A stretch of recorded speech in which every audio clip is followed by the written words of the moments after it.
Thanks for watching Living on the Cheap and Trying to Figure Out. Today we're doing a book review. Just read a book. It's not a financial book, but it's an excellent read anyways. It's by Trevor Noah and it's called Born a Crime. Continue watching and I'll tell you all about it. Well, maybe not all, but close to.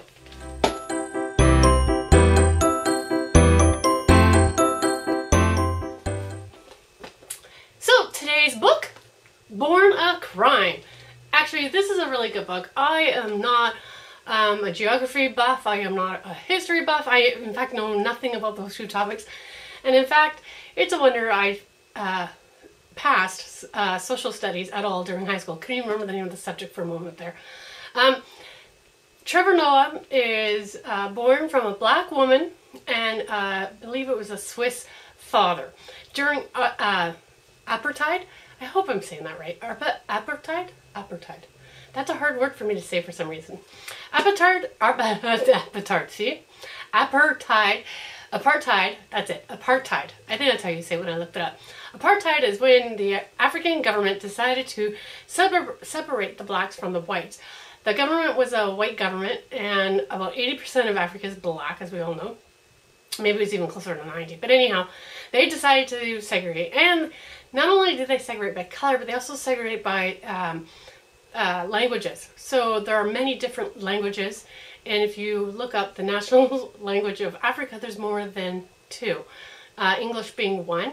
After the fall of apartheid, they decided that English should be one of the top ones. And then, you know, with all the different tribes and all the different languages, they, I think 11 or 12 might be the number. Anyhow, the book is not about that. The book is about his life, his upbringing, and things that he didn't notice. He talks about it as an adult looking back, which is very interesting because when he talks about things that he did, for instance, having a friend named Hitler, in Africa, having a friend named Hitler would have been a very common and normal thing. But of course, to North Americans or to Europeans, Hitler is a terrible, terrible name to have. And he talks about where he goes somewhere and they're all chanting, go Hitler, and everything just goes crazy because of this other group of people that they were in front of.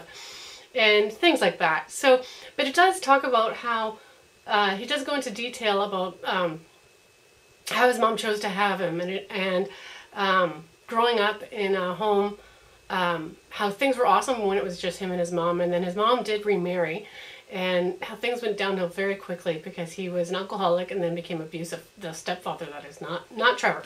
Trevor wasn't. But if you know anything about Trevor Noah, he has a show. He took over for, I think it was Stephen Colbert. I think that's who he took over for, was Stephen Colbert, and he, I can't remember the name of the show now.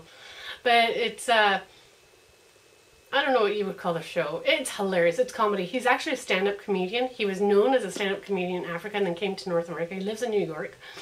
Anyhow, this is an excellent, excellent read. I knew nothing about apartheid, but this actually opened my eyes to it.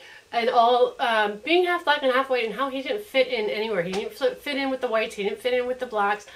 And in Africa there was a big gang of colored people, and he didn't fit in with them either because he wasn't a gangster by any means. His mom made sure of that by going to church. 3 different churches every Sunday. 3 different churches to 3 different kinds of churches. They weren't all Black Baptists or anything like that. So it was interesting to hear his stories about it and how the car kept breaking down. Just things like that.